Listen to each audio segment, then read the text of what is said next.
Am I the a-hole for letting my stepson, his girlfriend, and baby become homeless?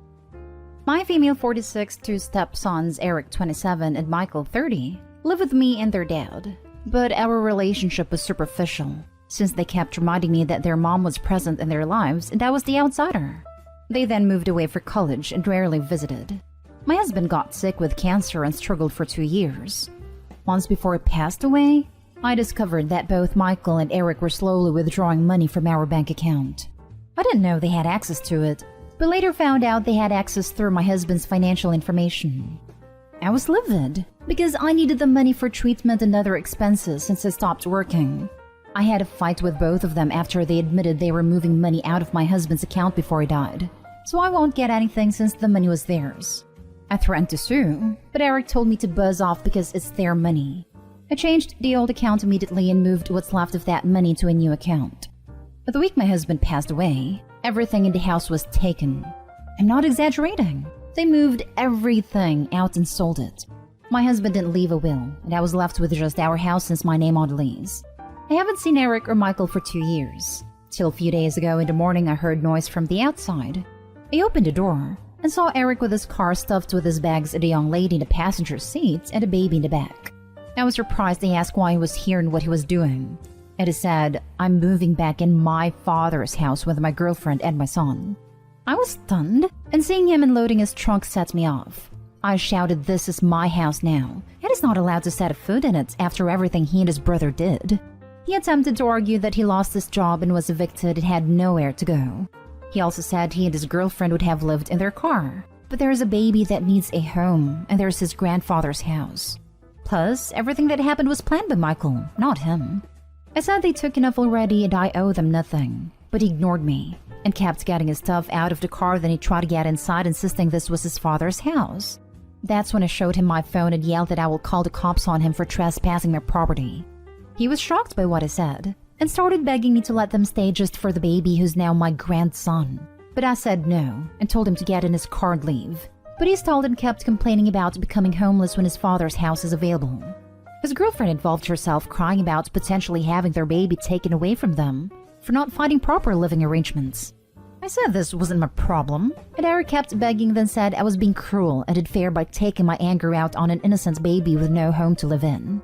He left but had his dad's side of the family shaming me for letting Eric go homeless and demanding I let him come to his father's house, but I refused. To answer additional questions, 1. Yes, my name is on the lease and now it's officially my house.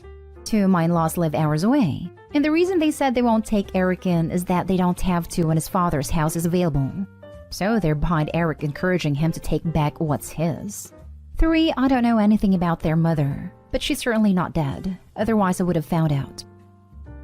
Now for the top comments. He left but has his dad's side of the family shaming me for letting Eric go homeless.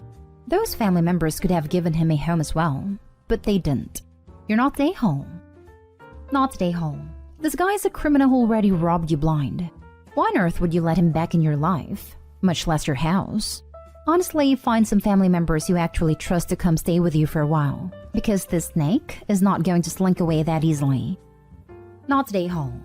They have already taken enough from you. If his dad's side of the family is so concerned, they can take him in. Protect yourself. Get the best locks you can afford installed. Make sure your windows are secure. Get Ring cameras for any entrance into your home. Install the app in your phone. They will record if anyone is prowling around. Take any proof of ownership that the house is legally yours, plus a few utility bills as proof you live there. Important papers like passport, birth certificate, social security card, pictures, and give them to a trusted friend. Pack a go bag with a couple of changes of clothes, some cash and an extra set of car/house keys, and keep it near the door. Call the police non-emergency line and give them a heads up. Names, descriptions, description of the car. If you have any proof of the family's harassment, show them. Ask if they can do extra patrols of your neighborhood. Alert your neighbors so that they'll call the police if they see any strangers in your street, strange cars, and frequent drive-bys. Tell them that you are not moving out and no one is moving in. If they see anyone loading or unloading their car into your home, they should call 911. It all sounds scary, but you are preparing for the worst possible scenario. You are now a freaking safety Boy Scout. You are prepared. Then live your best life. If things go down, don't panic. You have a plan. Grab your bag and go. Next story. Am I the a-hole for asking my spouse to forgive my mom and my sister? Plus update. I have been married to my wife for 8 years. The very first day my family met her, my mom turned her back on her and ignored her, and my sister came out asking if she was ever going to see the triplets again. My ex-girlfriend had kids from a previous relationship. I was so damn pissed and embarrassed, but my significant other handled it like a champ and acted like nothing. When we got home, she cried and was really disappointed. She had been looking forward to meeting everyone. I texted both my mom and sister and chastised them both for their rude behavior, and my mom's reason was because she really liked my ex and her kids. Same for my sister. I took my significant other to my mom's for Thanksgiving and Christmas, and my mom and sister were still standoffish. After we left, my significant other said she didn't want to go over anymore, and I promised her she wouldn't. I asked her to marry me a few months after, and we didn't invite any of my family to our ceremony. Not her choice. She said I was more than welcome to, but I didn't think my family deserved to be there. Then my mom found out and reached out and asked if we would like to have dinner. My significant other encouraged me to go, but she had no desire to. I went, and it ended up being a party at an Italian restaurant with all of my family. They were all asking for my wife, and it was so damn uncomfortable having to make an excuse. But I understood. My wife has stayed away but does help me buy gifts for everyone's birthdays and holidays and goes with me to visit my grandparents.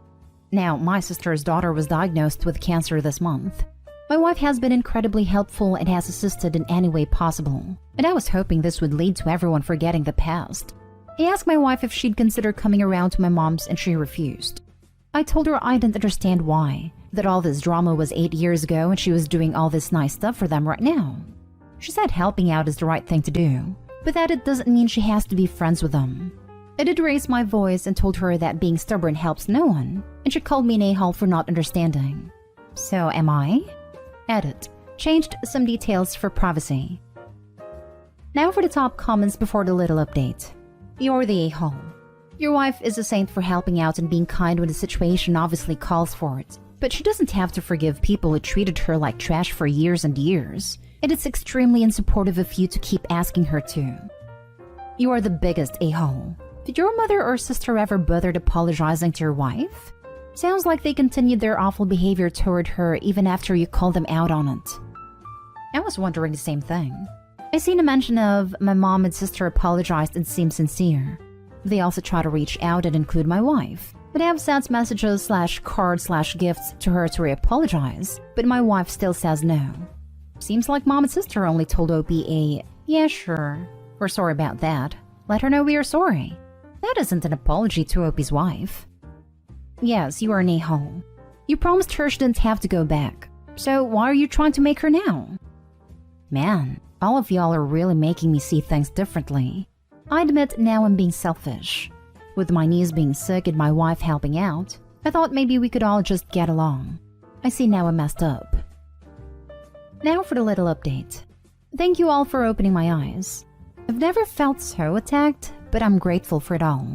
I have totally changed my way of thinking. My wife is amazing. And the last thing I want is to take her around people who don't have her best interests at heart. Unfortunately, it took advice from strangers for me to see. Nonetheless, I am thankful. I can't reply to everyone. I have a lot of making up to do. My wife has read so many comments and would like you all to know she's very thankful to see so much support. She says she's always felt guilty about staying away, but feels better about her decision now. At the end of the day, my wife deserves peace, and I will not force her to do anything she doesn't like. She's pretty gleeful right now. Lol. Thank you all.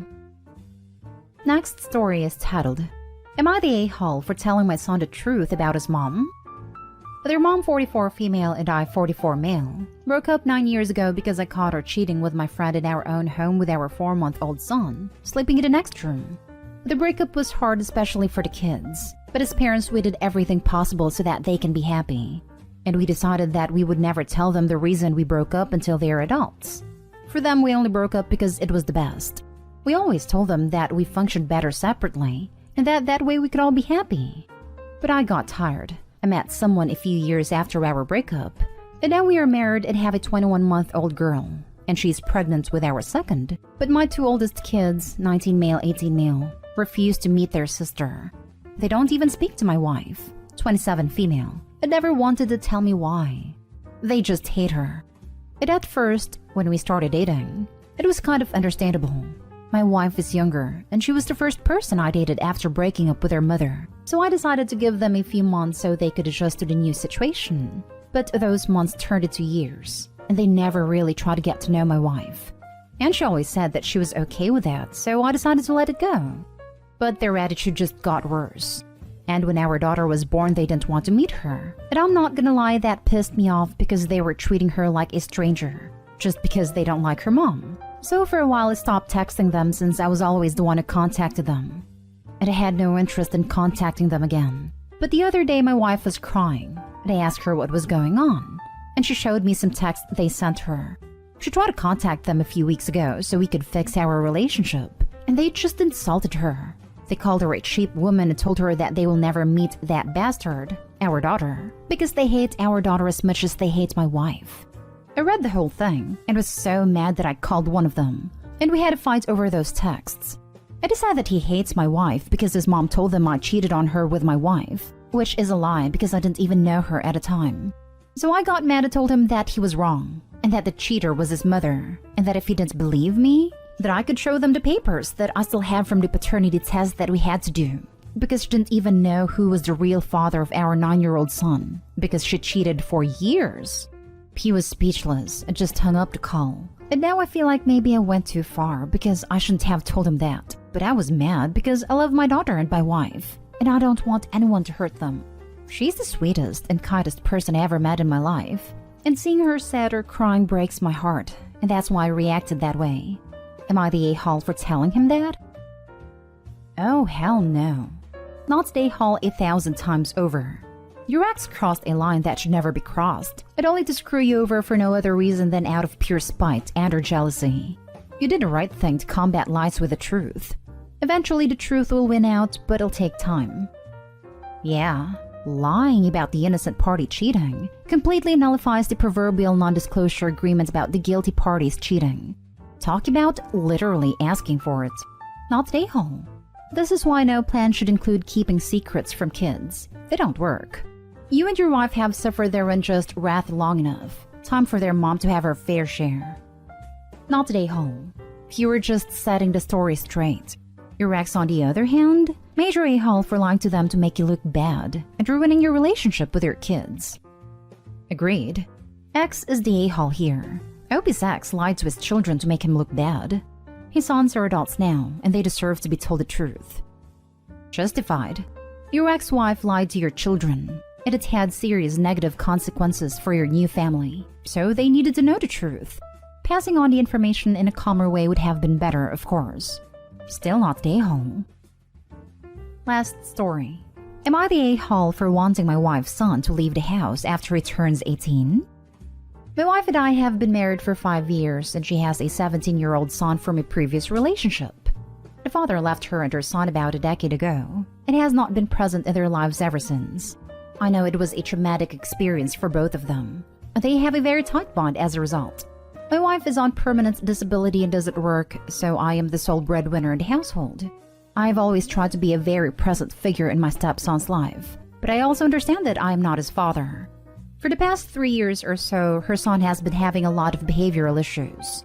When it started, my wife and I thought it was typical teenager acting out type stuff.